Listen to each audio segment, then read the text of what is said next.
참 좋으신 우리 하나님, 오늘도 저희가 이 새벽에 눈을 떠서 주님을 기억하게 하시고 주께 나와 주님을 예비하게 하심을 감사합니다. 지난 2달 동안 코로나19 바이러스로 인해서 저희가 함께 모여 하나님을 예비하지 못하고 온라인으로 하나님을 예배했습니다. 이제 하나님 은혜 가운데 바이러스가 점점 종식되고 소멸되어 가게 하시니 감사합니다. 아직 제한적이지만 저희가 이처럼 주께 나와 이 새벽을 깨우며 주님께 예배하오니 오늘 주님을 예배하는 모든 성도님들마다 아버지의 은혜가 임하게 하여 주옵소서. 여러 가지 여건 때문에 지금도 온라인으로 하나님을 예배하는 모든 성도님들에게 주님의 은혜를 더하여 주시고, 하나님 아버지, 저희가 하나님께 나와 간절히 믿음으로 간구할 때 그 기도 속에 하나님의 응답과 은혜가 있게 하여 주옵소서. 우리 하나님, 저희들 매일매일 살아갈 동안에 주님이 나와 함께 계심을 꼭 기억하게 하시고 주님과 동행하는 복된 삶 살게 하여 주옵소서. 부족한 정 주의 말씀을 전합니다. 주님께서 기뻐하시는 말씀만 전할 수 있도록 종의 입술과 마음을 주장하여 주옵소서. 예수님의 이름으로 기도드립니다. 아멘. 믿음의 고백하겠습니다. 예수님 안에서 난 언제나 행복합니다. 예수님과 함께 기쁘고 즐겁게 삽니다. 항상 드리는 말씀이지만 이래도 한평생이고 저래도 한평생입니다. 이왕 우리가 사는 것, 한 번밖에 없는 인생 사는 것, 다시는 오지 않을 이 귀한 시간들을 짜증내고 염려하고 원망하고 불평하고 살지 말고 감사하고 기뻐하고 행복하게 사는 성도 여러분 되기를 예수님의 이름으로 축원합니다. 오늘 이처럼 약 2달여 만에 새벽 예배를 함께 드리게 되니 얼마나 감사한지 모르겠습니다. 그동안 텅 빈 이 성전에서 여러분께 온라인으로 예배 드리기 위해서 홀로 말씀을 나누고 예배를 드렸는데, 비록 제한적이지만 또 다 평소처럼 많이 오시지 못했지만 오신 여러분이야말로 믿음의 승리자여 하나님께서 기뻐하시는 줄로 믿습니다. 아직까지는 여러 가지 여건 때문에 함께 하지 못하고 온라인으로 예배 드리는 모든 성도님들에게도 동일한 은혜가 임하고 간절한 간구에 응답하사 모든 것을 합력과 선을 이루게 되기를 예수님의 이름으로 축원합니다. 하나님 말씀 열왕기상 15장 14절로 15절 말씀을 보도록 하겠습니다. 열왕기상 15장 14절로 15절 말씀 함께 읽겠습니다. 다만 3당은 없애지 아니하니라. 그러나 아사의 마음이 일평생 야훼 앞에 온전하였으며 그가 그의 아버지가 성별한 것과 자기가 성별한 것을 야훼 성전에 받들어 드렸으니 곧 은과 금과 그릇 드리더라. 아멘. 야훼 앞에 온전한 아사왕, 따라합시다. 야훼 앞에 온전한 아사왕. 같은 제목으로 피차의 은혜를 나누고자 합니다. 제가 중학교 3학년 때쯤 집에 있는 15권으로 된 다큐멘터리 책을 보았습니다. 그 책의 내용은 광복 20년의 책이었는데, 평소 때 독서를 즐겨 하시던 아버님께서 한국문학 전집, 세계문학 전집 이런 소설류를 비치해 놓으시고 보시다가 나중에 또 구입한 책이 바로 이 광복 20년이란 다큐멘터리 책이었습니다. 광복 20년은 이 책은 동양방송에서 오랫동안 연재해왔던 방송이었는데 이것을 책으로 펴낸 것이었죠. 어린 나이에 다른 책들을 보다가 이 책은 어떤 책일까 하고 그 책을 봤는데 그때 보기 시작한 것을 끝까지 다 보게 됐습니다. 그 광복 20년의 책은 해방되던 1945년 8월 15일 전후로부터 해서 계속되는 제1공화국 시대의 역사를 기록해내온 책이었습니다. 그 책을 쭉 보면서 아하, 우리나라가 이렇게 건국되고 해방되고 이와 같은 어려움과 사회적 혼란이 있었구나 하는 것을 알게 됐습니다. 그 책들을 보면서 역사에 대해서 눈을 뜨게 되고 그 후로도 우리 한국의 역사나 세계 역사에 대해서 많은 관심을 가지게 되었습니다. 그 책들을 보니까 1945년 8월 15일 날 나라가 해방이 됐지만 강대국에 의해서 약소국이었던 우리나라는 결국 남과 북으로 분단되고 맙니다. 남쪽은 미 군정이, 북쪽은 소련이 정권을 잡고 이제 그들의 대리인을 통해서 나라를 만들어가게 되죠. 원래는 남북이 하나가 되기 위해서 노력을 했지만 결국 공산당들의 여러 가지 방해로 인해서 하나 되지 못하고 1948년 5월 10일 날 남한에서 총선거가 있었고 8월 15일 날 남한만의 단독 정부를 수립하게 됐습니다. 이어서 눈치 보고 있던 북한에서도 1948년 9월 9일 날 구구절에 북한 정권을 수립하게 되고 그때부터 분단의 비극이 싹 텄습니다. 그리고 그렇게 남한과 북한만의 단독 정부가 세워지기까지 많은 일들이 있었습니다. 북한은 무력으로 공산당이 일당 독재로 지배를 했기 때문에 큰 혼란은 없었지만 남한은 좌익과 우익의 극렬한 다툼과 싸움이 있었습니다. 그 싸움 가운데 끝에 마침내 공산당은 불법화되고 남한만의 민주정부를 수립하게 되었습니다. 그 과정 가운데 남한에는 수많은 반란 사건이 있었고 그를 통해서 많은 사람들이 고통을 당하고 억울한 죽음을 당하게 되어 있었습니다. 그리고 이어서 1950년 6월 25일 날 6.25 전쟁이 있었습니다. 그 6.25 전쟁으로 인해서 나라는 폐허가 되어버리고 그런 와중에도 여러 가지 많은 정치사가 있어서 나라가 어렵기도 하고 힘들었던 과정들을 보았습니다. 제가 보았던 책은 약 1953년까지의 역사를 기록했기 때문에 그 외의 역사는 보지 못했지만 그와 같은 약 8년 동안의 건국 과정과 그 후에 전쟁의 와중에서 우리나라가 얼마나 큰 어려움을 겪었는가를 어린 나이였지만 그 책을 통해서 경험할 수가 있었습니다. 그런데 이제 제가 주의 적용되고 성경 말씀을 묵상하고 연구하다 보니 이 이스라엘 역사도 우리 민족의 역사와 크게 다를 바가 없이 남과 북의 분단의 비극이 있음을 알게 되었습니다. 더구나 이 남과 북의 이스라엘의 분단의 비극은 어떤 강대국에 의해서가 아니라 바로 그들 민족이 스스로 자처한 것임을 알게 됩니다. 하나님께서는 이스라엘을 택하사 언약의 백성으로 세우셨습니다. 세계 모든 만민 가운데 하나님이 택한 선민으로 세우시고 그들에게 율법의 말씀을 주셨습니다. 그 율법의 말씀을 통해서 하나님께서는 이스라엘과 언약을 맺으신 거죠. 너희가 내가 너희에게 명하는 이 명령과 규례를 지켜하면 너희가 복을 받고 모든 민족이 뛰어난 민족이 되게 할 것이다. 단 너희가 나와의 약속을 어기고 말씀대로 살지 않고 우상을 숭배하고 죄악 가운데 살면 너희들에게 징계가 임하고 멸망당하게 될 것임을 하나님은 경고하셨습니다. 그 언약의 내용에 따라서 이스라엘 백성들이 하나님을 잘 섬겼으면 좋았을 텐데 안타깝게도 그러지 못하고 그들은 하나님을 떠나고 우상을 숭배하게 됩니다. 결국 하나님과 약속을 파기한 이스라엘은 나라가 남과 북으로 나뉘어지게 되고 끝내는 패망의 길을 걷게 됩니다. 우리가 온라인으로 말씀을 나눈 것처럼 솔로몬의 아들 르호보암 때 결국 르호보암이 하나님을 떠나고 우상을 숭배하고 죄악을 행함으로 나라가 분단되는 비극을 겪게 되죠. 솔로몬 때부터 이스라엘 북쪽의 지파들에게 두각을 나타냈던 여로보암이 마침내 북쪽 10개 지파를 이끌고 북이스라엘 왕국을 세우게 됩니다. 그리고 남쪽에는 남유다 왕국이 그대로 다윗 왕가를 이어가게 되는 것이죠. 이와 같은 상황 가운데 이제 우리는 열왕기상 말씀을 통해서 이 분열된 남유다 왕국과 또 북이스라엘 왕국의 역사를 쭉 공부하게 되고 그들 역사를 통해서 결국 그들이 어떻게 하나님을 떠나고 어떻게 하나님 앞에 바로 섰는지를 말씀을 통해 나누게 됩니다. 그러므로 이제 이 북이스라엘 왕국과 남유다 왕국의 역사가 말씀을 통해 계속 교차되면서 우리가 어떻게 하나님을 섬기고 하나님을 예배해야 될지를 배우게 되는데 이 말씀을 통해서 그 왕들의 일들을 통해서 우리도 하나님 앞에 바로 서기로 결심하고 바르게 행하는 여러분 되기를 예수님의 이름으로 축원합니다. 이제 오늘 말씀 보니 먼저 1절로 8절 말씀에 유다왕 아비암이 나오게 됩니다. 그는 한마디로 야훼 앞에 온전하지 못한 왕이었습니다. 1절로 3절 말씀 읽겠습니다. 느바세 아들 여로보암 왕 18째 해에 아비암이 유다 왕이 되고 예루살렘에서 3년 동안 다스리니라. 그의 어머니의 이름은 마아가요 아베살롬의 딸이더라. 아비암이 그의 아버지가 이미 행한 모든 죄를 행하고 그의 마음이 그의 조상 다윗의 마음과 같지 아니하여 그의 하나님 야훼 앞에서 온전하지 못하였으나. 아비암을 한마디로 어떻게 정의하고 있습니까? 하나님 앞에 온전하지 못한 왕이었다고 말하고 있습니다. 그의 아버지 르호보암이 지었던 모든 죄를 그대로 행했다고 말하고 있습니다. 이 성경에서 남유다 왕국이든 북이스라엘 왕국이든 결국 그 나라가 잘 되고 못 되는 것은 그 나라 리더였던 왕이 어떤 태도로 어떻게 하나님 앞에 나가느냐가 굉장히 중요했습니다.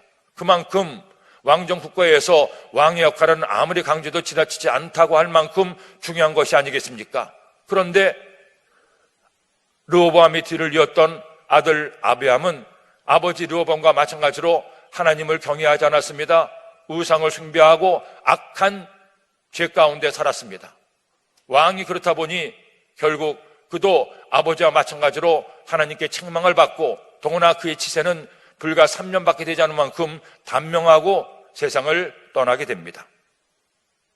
그럼에도 하나님은 이 아비암의 그 죄 때문에 그 가문을 멸망시키는 것이 아니라 그 가문을 계속 이어가서 다윗 왕가를 이어가게 합니다. 왜냐하면 하나님께서 기뻐하시는 다윗이 있었기 때문입니다.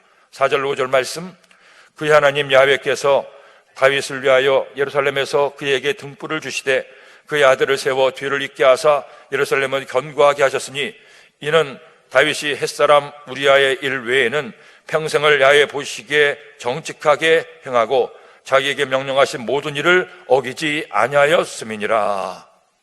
왜 아비암이 하나님께 죄를 범하고 그 선대였던 아버지 르호보암도 하나님께 죄를 범하고 우상을 숭배했음에도 그 남유다 왕국을 징계하지 않습니까?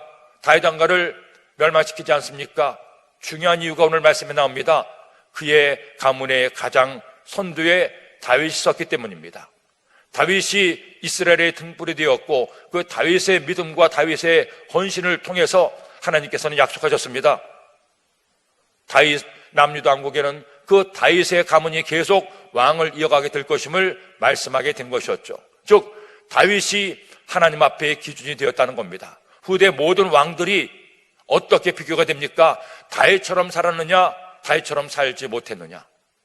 그 다윗이 영적인 기준이 돼서 다윗을 통해서 다른 왕들을 분별하는 말씀들을 볼 수가 있습니다.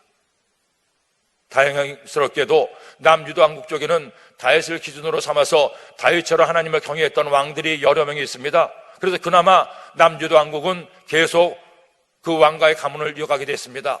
하지만 이제 우리가 볼 것처럼 북이스라엘 왕국은 정통성을 가진 나라가 아니었기 때문에 예루살렘 성전을 가서 하나님을 예배하지 못했고 베델과 단에 산당을 만들고 금송아지를 만들어 우상을 숭배했기 때문에 하나님을 떠난 그 같은 태생적 한계가 있었습니다. 그러다 보니 북이스라엘 왕국의 왕들은 한결같이 악한 왕들이었고 우상을 숭배하는 왕들이었습니다. 그러기에 남유다 왕국보다 약 150년 일찍 나라가 멸망당하게 됩니다.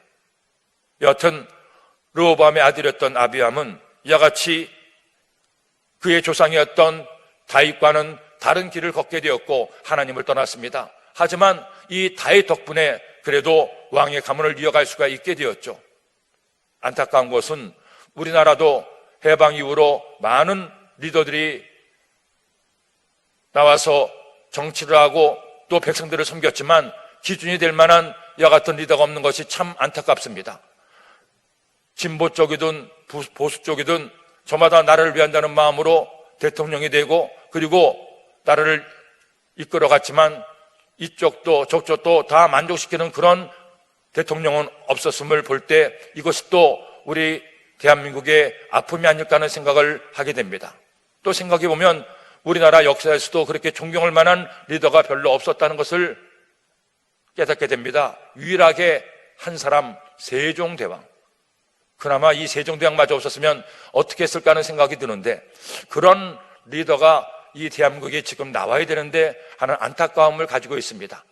결국 우리 대한민국은 민주국가이고 민주국가는 대의정치를 하게 됩니다. 모든 5천만 국민이 스스로 자신의 주권을 행사할 수 없기 때문에 국회의원도 뽑고 또 지방자치단체장들도 뽑고 또 가장 그 중심에 대통령도 뽑게 되는데 우리가 나라 민족을 기도할 때 이런 리더들을 위해 기도해야 될 필요도 여기에 있습니다. 그들이 하나님 앞에 바로 서서 하나님을 두려워하는 마음으로 백성들을 섬기는 마음으로 잘 나라를 전국을 이끌어갈 수 있도록 위해서 기도해주는 여러분 되시길 바랍니다.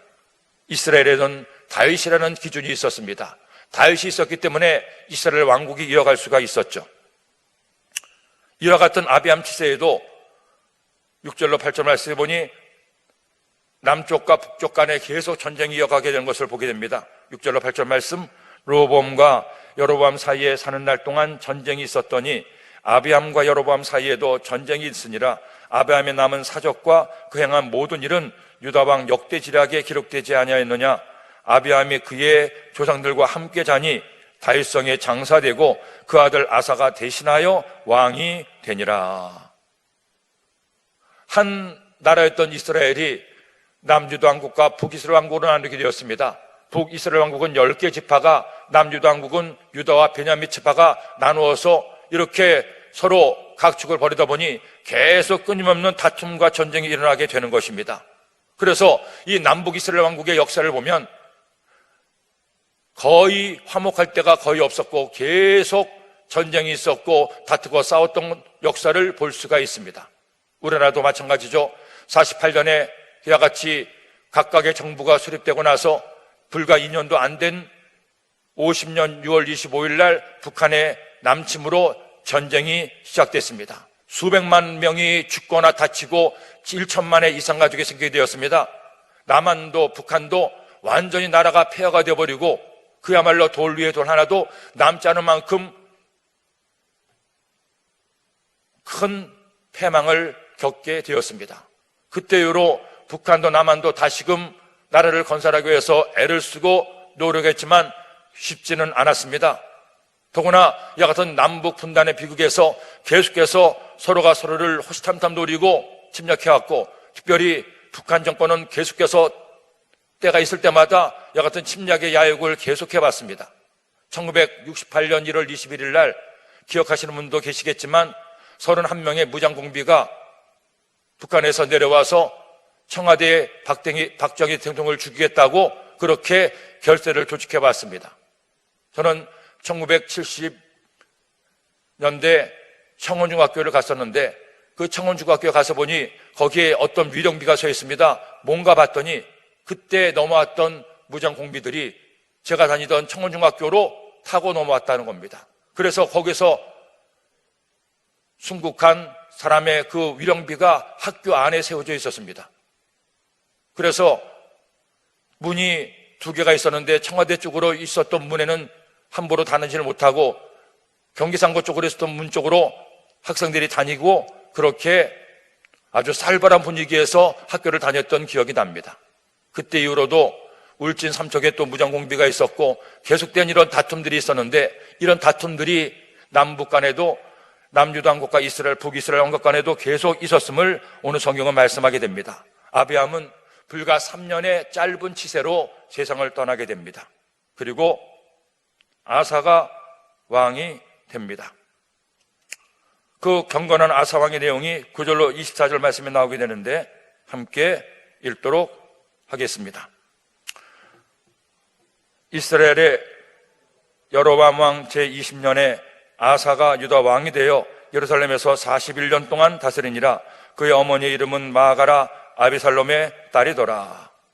이 아사 왕이 유다 왕이 돼서 예루살렘에서 이스라엘 남유다 왕국을 다스리는데 그는 그 재위가 41년간입니다. 아비암은 불과 3년이었는데 이 아사는 41년간을 다스리게 됩니다. 그리고 이 아비암과 아사의 어머니의 이름이 같습니다. 마아가요 아비살롬의 딸인데 이것은 이 아비암과 아사가 형제간임을 알려주는 말씀이기도 합니다. 아비암은 이와 같이 하나님 앞에 바르지 못하고 죄악 가운데 살았습니다. 하지만 아사는 하나님을 경외하는 왕이었다고 말씀하고 있습니다. 11절 말씀에 아사 왕이 어떻게 왕으로서의 일을 했는지 단적으로 보여주는 말씀이 있죠. 11절 말씀을 읽겠습니다. 아사가 그의 조상 다윗같이 야훼 보시기에 정직하게 행하여 아사가 그의 조상 다윗같이 야훼 보시기에 정직하게 행하여. 다윗이 역시 기준입니다. 아비암은 다윗같지 못했고 아사는 다윗 같았다는 겁니다. 여러분 얼마나 이 다윗의 이름이 멋집니까? 모든 사람의 기준이 되는 다윗. 다윗처럼 살았느냐? 다윗처럼 살지 못했느냐? 아까 말씀에도 나온 것처럼 다윗은 평생에 햇사람 우리아를 죽이고 그의 아내 바세바를 취한 것 외에 하나님 앞에 바로 섰고 언제나 한결같이 하나님을 경외했던 왕이었습니다. 아니, 원래는 왕이 아니었죠. 원래는 이새의 8번째 아들로 양치는 목동에 불과했습니다. 제대로 배운 학력도 없었고 또 사람들에게 인정받았던 사람도 아니었습니다. 그런데 그런 다윗의 중심에 하나님이 있었고 그는 어릴 때부터 죽을 때까지 하나님을 사랑했습니다. 다윗의 삶을 보면 다윗의 여러 가지 많은 장점과 단점이 있겠지만 가장 중요한 한 가지는 하나님을 전심으로 사랑했다는 겁니다. 어떤 상황에서도 어떤 고난을 만나도 어떤 문제를 당해도 하나님께 대한 다윗의 사랑은 변하지 않았습니다. 하나님을 사랑했기 때문에 고난도 두려워하지 않았고 절망 가운데도 하나님의 은혜를 구할 수가 있었습니다. 여러분이 이처럼 다시 재개된 새벽 예배에 나와서 하나님의 말씀을 나누고 하나님께 기도하고 있습니다. 여러 가지 여건 때문에 함께하지는 못하지만 온라인으로 이처럼 하나님을 예배하는 여러분들을 하나님께서 보시고 얼마나 기뻐하시는지 모릅니다. 여러분의 이 예배드리는 마음의 중심에 하나님께 대한 사랑이 있기를 소원합니다. 다윗처럼 하나님을 사랑해서 하나님을 예배하고 하나님께 찬송하며 하나님께 나를 드려 헌신하는 우리 모두가 되기를 예수님의 이름으로 축원합니다. 자, 이렇게 다윗처럼 정직하게 행한 아사가 어떤 일을 했습니까? 12절 말씀, 남색하는 자를 그 땅에서 쫓아내고 그의 조상들이 지은 모든 우상을 없애고 르호보암 세대에 있었던 남색하는 자들을 비로소 이 아사가 쫓아내고 또 그의 조상들이 지었던 모든 우상을 그 땅에서 없애게 됩니다. 심지어 그가 이렇게까지 하게 됩니다. 13절 말씀을 읽겠습니다. 또 그의 어머니 마아가가 혐오스러운 아세라상을 만들었으므로 태위의 미를 패하고 그 우상을 찌고 기드론 시내가에서 불살랐으나, 어머니가 아세라상을 만들었습니다. 이렇게 왕의 어머니가, 이전에는 왕의 아내였던 마가가 우상을 만들 만큼 우상 숭배가 이미 그 왕가에서부터 백성들까지 다 넓어졌음을 보여주고 있습니다. 헌데 이 아사 왕은 이렇게 우상을 만들었던 어머니를 태우에 위해서 패했다는 겁니다. 어머니를 내쳤다는 것이죠. 여러분, 쉬운 일이 아니잖아요. 어머니보다, 혈육의 정보다도 하나님을 우선했던 아사 왕. 그러기에 그는 41년간 나라를 통치할 수가 있었고 하나님께 인정을 받을 수가 있었습니다. 14절로 15절 말씀, 다만 산당은 없애지 아니하니라. 그러나 아사의 마음이 일평생 야훼 앞에 온전하였으며 그가 그의 아버지가 성별한 것과 자기가 성별한 것을 야훼의 성전에 받들어 드렸으니 곧 은과 금과 그릇 드리더라. 다만 산당은 없애지 아니하였으니, 이 산당이란 우상을 숭배하는 산당이 아니고 남 유다 왕국의 그 수도였던 예루살렘 성전이 있었고, 예루살렘 성전이 세워지기 전까지는 그들이 모여서 하나님을 예배할 장막은 있었지만 아직 이동하는 장막이었기 때문에 그들의 편의를 위해서 곳곳에 산당을 만들어 하나님 앞에 제사를 드렸습니다. 하나님께 제사를 드렸던 그 산당이 곳곳에 있었는데 그곳을 아직은 폐하지 않았다는 겁니다. 예루살렘 성전에서 하나님을 예배하고 그곳이 이스라엘 백성들의 언약과 예배의 중심이 되었지만 또 백성들의 편의를 위해서 먼 곳까지 오지 못하니까 여러 곳에 있었던 산당까지는 폐하지 않고 그곳에서 하나님을 예배하고 제사했음을 말씀하고 있었죠. 원래는 하나님께서 예루살렘 성전이 세워진 다음에는 예루살렘 성전에서만 하나님 앞에 예배를 드리겠지만 백성들의 편의 때문에 이런 산당이 있었던 것까지는 없애지를 않았다는 겁니다. 하지만 일평생 아사의 마음이 하나님 앞에 온전하였으며 다윗도 그렇고 아사도 그렇고 다른 여러 믿음의 선배들도 그렇고 하나님께 대한 사랑과 함께 또한 하나님께서 인정하시는 것이 있습니다. 하나님 앞에서의 성실함이었습니다. 성실함이란 뭡니까? 처음과 끝이 변함없이 최선을 다하는 태도가 성실함이 아닙니까? 다윗은, 아사는 하나님을 사랑하는데 어느 한순간만 사랑한 것이 아닙니다. 자신의 이익과 합치될 때, 자신의 요구가 들어줄 때만 하나님을 사랑한 것이 아닙니다. 한평생 온전하게 변함없이 성실하게 하나님을 사랑하고 하나님께 최선을 다했던 다윗이나 아사였습니다. 우리가 신앙생활하면서 하나님을 사랑하는데 어느 한순간만 사랑해서는 안 됩니다. 그 사랑이 변함이 없어야 됩니다. 남녀 간에 서로 사랑해서 부부가 되고 결혼에 서약을 하게 됩니다. 그 결혼의 서약이란 뭡니까? 결혼의 도리를 굳게 지키고 변치 않을 것을 서약하는 것이 아니겠습니까? 내가 하나님의 자녀가 되면 하나님과의 이 약속, 하나님을 사랑하고 하나님께 나의 최선을 다할 것임을 약속하는 것이기에 그 약속을 지켜야 된다는 것이죠. 하나님은 우리를 하나님의 자녀로 삼아주시면 우리에 대해서 그 서약을 꼭 지키십니다. 절대로 우리를 떠나지 않으시고 우리에 대한 사랑의 마음도 변치 않으시고 언제나 한결같이 우리에게 은혜를 더하십니다. 그러니 이제 우리도 하나님과의 언약을 굳게 지키고 하나님을 변함없이 사랑해야 됩니다. 하나님을 의지해야 됩니다. 비가 와도 눈이 와도 바람이 불어도 고난이 닥쳐도 문제를 만나도 여러분이 이처럼 하나님을 예배한다면, 하나님께 내 사랑을 올려드린다면 하나님께서 얼마나 기뻐하시겠습니까? 그렇지 않고 마치 바람에 불려 흔들리는 갈대처럼 이랬다 저랬다, 어느 때는 하나님을 사랑한 것 같다가 어느 때는 하나님께 원망도 불평도 하고 이렇게 왔다 갔다 하면 하나님께서 기뻐하지가 않는다는 것이죠. 그러니 아사처럼 일평생 온전한 여러분 되기를 예수님의 이름으로 축원합니다. 또 르호보암 시대에 애굽 왕 시상이 쳐들어와서 성전과 왕궁의 많은 보물을 빼앗아 가는데 그것을 아사가 다시금 하나님께 올려드렸음을 성경은 말씀하고 있습니다. 이와 같이 아사가 하나님을 경외하며 나라를 다스렸는데 한 번은 북이스라엘 왕국이 남유다 왕국을 침략하게 됩니다. 이때 그가 아람 왕에게 협력을 요청하죠. 16절 22절 말씀, 아사와 이스라엘의 왕 바하사 사이에 일생 동안 전쟁이 있으니라. 이스라엘의 왕 바하사가 유다를 치러 올라와서 라마를 건축하여 사람을 유다 왕 아사와 왕래하지 못하게 하여 한지라.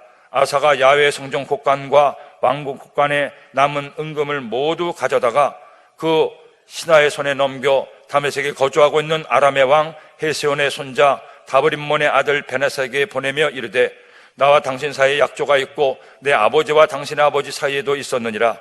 내가 당신에게 은금 예물을 보냈으니 와서 이스라엘 왕 바하사가 세운 약조를 깨뜨려서 그가 나를 떠나게 하라 하매 베나다시 아사 왕의 말을 듣고 그의 군대 지휘관들을 보내 이스라엘 성읍들을 치되 이온과 단과 아벨 벳마가와 긴네렛 온 땅과 납달리 온 땅을 쳤으니 바하사가 듣고 라마를 건축하는 일을 중단하고 드리사에 거주하니라. 남유다 왕국은 말 그대로 통일 이스라엘 왕국의 남쪽에 위치하고 있었습니다. 그리고 북이스라엘 왕국은 통일 왕국의 북쪽을 위치하고 있었고, 그리고 이 아람이라는 나라는, 그리고 다메섹이라는 도시는 그 북이스라엘 왕국의 또 북쪽에 있었습니다. 그런데 북이스라엘 왕국이 라마의 성을 건축하려고 하고 남유다 왕국을 남쪽으로 침략을 하니 남유다 왕국의 아사가 더 북쪽에 있는 아람 왕 베나닷에게 요청을 하는 겁니다. 그 북쪽에서 그들을 침략해서 우리를 도와달라고 부탁을 하게 되죠. 그래서 그 부탁에 따라 베나닷이 그 북쪽에서 남쪽으로 북이스라엘을 침략해 오니 남쪽으로 내려가던 북이스라엘 왕국의 바하사가 다시 군대를 올려서 아람 군대를 막게 되는 겁니다. 그래서 남유다 왕국이 다시금 위기에서 벗어나게 됩니다. 이와 같은 과정을 통해서 아사는 남유다 왕국을 지키게 됩니다. 이렇게 되자 22절 말씀 함께 읽겠습니다. 이에 아사 왕이 온 유다에 명령을 내려 한 사람도 모면하지 못하게 하여 바하사가 라마를 건축하던 돌과 제목을 가져오게 하고 그것으로 베냐민의 게바와 미스바를 건축하였더라. 아사 왕의 기록을 보면 두 가지가 나옵니다. 한 가지는 하나님을 경외하는 왕이었더라. 두 번째는 이와 같은 북이스라엘 왕국이 침략이 있을 때 아람의 도움을 얻어서 나라를 방비하고 지켰음을 말씀하고 있습니다. 하나님의 눈으로 볼 때 그가 어떤 많은 지적을 세우고 업적을 남겼느냐, 이거보다 그가 얼마나 하나님 앞에 바로 섰느냐, 이것을 보심을 알려주고 있는 내용이죠. 23절 24절 말씀, 아사의 남은 사적과 모든 권세와 그가 행한 모든 일과 성읍을 건축한 일이 유다 왕 역대지략에 기록되지 아니하였느냐. 그러나 그는 늙음하게 발에 병이 들었더라. 아사가 그의 조상들과 함께 잠에 그의 조상들과 함께 그의 조상 다윗의 성읍에 장사되고 그의 아들 여호사밧이 대신하여 왕이 되니라. 성경에 남아있는 아사의 기록은 다윗과 같이 하나님 앞에 일평생 온전하게 살았던 내용이 가장 주된 핵심의 내용입니다. 그렇게 하나님을 경외했기에 41년을 왕으로서 나라를 통치했습니다. 그리고 외적의 침략으로부터도 나라를 지켜낼 수가 있었습니다. 중요한 것은 그의 아들 여호사밧이 대신하여 왕이 되었다는 것이죠. 그 여호사밧 역시 하나님을 경외하는 왕이었습니다. 부자가 함께 하나님을 경외했다는 것이 결코 쉽지가 않은데 이런 은혜가 아사에게 임했음을 보여주게 됩니다. 우리가 주님 믿으며 살아갈 동안에 내가 하나님을 잘 믿고 잘 섬기는 것도 중요하지만 내 자식이 하나님께 바로 서고 하나님 은혜 가운데 사는 것이 얼마나 귀하고 우리에게 복된 일이겠습니까? 아사는 이런 은혜를 얻게 되었다는 것이죠. 자, 반면에 이스라엘 왕 나답의 경우가 오늘 25절로 32절 말씀에 나옵니다. 25절 말씀 보겠습니다. 유다의 아사 왕 둘째 해에 여로보암의 아들 나답이 이스라엘 왕이 되어 2년 동안 이스라엘을 다스리니라. 여로보암의 아들 나답이 2년을 다스리게 됩니다. 그런데 이 나답은 어떤 왕이었습니까? 26절 말씀, 그가 야훼 보시기에 악을 행하되 그의 아버지의 길로 행하며 그가 이스라엘에게 범하게 한 그 죄 중에 행한지라. 선한 왕의 기준으로 다윗이 있었다면 악한 왕의 기준으로는 여로보암이 있습니다.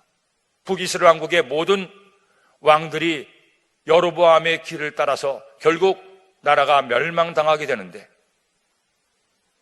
우리가 주님 믿으며 살면서 악한 자의 기준이 아니라 선한 자의 기준이 되어야 되는 것이 아니겠습니까? 하지만 안타깝게도 여로보암은 그렇지가 못했습니다. 악한 자의 기준이 되었고 이 나답 역시 아버지의 길로 행해서 범죄해서 결국 그는 심판을 받게 됩니다.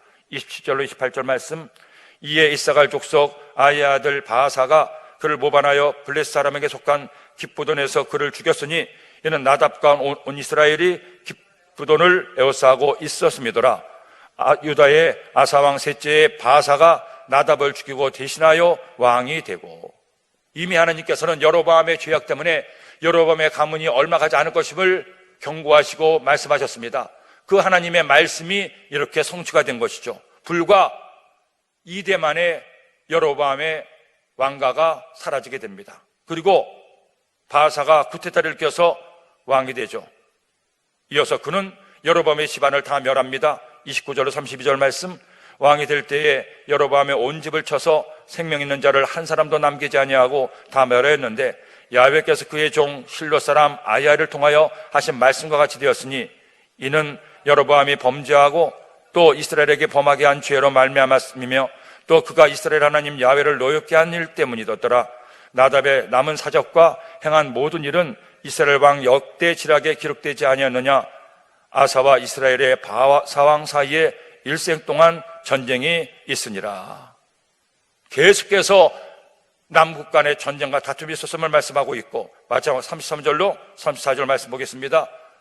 유다의 아사 왕 셋째의 아히야의 아들 바하사가 디리사에서 모든 이스라엘의 왕이 되어 24년 동안 다스리니라. 바하사가 야훼 보시기에 악을 행하되 여로보암의 길로 행하며 그가 이스라엘에게 범하게 한 그 죄 중에 행하였더라. 북이스라엘 왕국은 하나님을 떠난 왕국이었습니다. 그러기에 그 왕국은 필연적으로 멸망할 수밖에 없었고, 다윗 왕가처럼 한 가문이 계속 이어가는 왕가가 아니라 계속 반란이 일어나고 쿠데타가 일어나서 피가 피를 부르는 숙청의 시대가 열리게 됩니다. 하나님을 떠난 북이스라엘 왕국은 이와 같이 멸망의 길로 걸어가게 되고, 그나마 다윗의 길로 가려고 했던 여러 왕들로 인해서 유다 왕국은 계속 이어가게 됩니다. 결국 우리가 하나님의 자녀가 되었다면 이제 우리의 삶의 기준은 하나님의 말씀이 되어야 됩니다. 오늘도 이 시간 이 새벽에 나와 주의 말씀을 받고 있으니 이 말씀을 듣고 그냥 끝내지 말고 우리도 여로보암의 길로 가는 것이 아니라 다윗의 길로 행해서 한평생 하나님을 사랑하고 성실하게 주님 앞에 최선을 다하여 하나님께 인정받고 복받고 여러분의 가문이 자손이 복을 받게 되기를 예수님의 이름으로 축원합니다. 기도드립니다. 하나님 아버지 감사합니다. 오늘도 아사를 통하여 아비암을 통하여 바하사를 통하여 나답을 통하여 우리가 하나님 앞에 어떻게 살아야 될 것임을 깨닫게 하시니 감사합니다. 계속되는 이스라엘 왕국의 역사를 통해서 오늘의 나의 역사를 돌아보게 하시고 우리가 하나님 보시기에 합당한 삶을 살 수 있도록 주님 인도하시고 축복하여 주옵소서. 오늘도 귀한 힘을 드린 손길들이 있나이다. 드린 손길마다 30배, 60배, 100배, 만배로 갚아주시고 하나님 은혜와 축복을 얻게 하여 주옵소서. 예수님의 이름으로 기도드립니다. 아멘.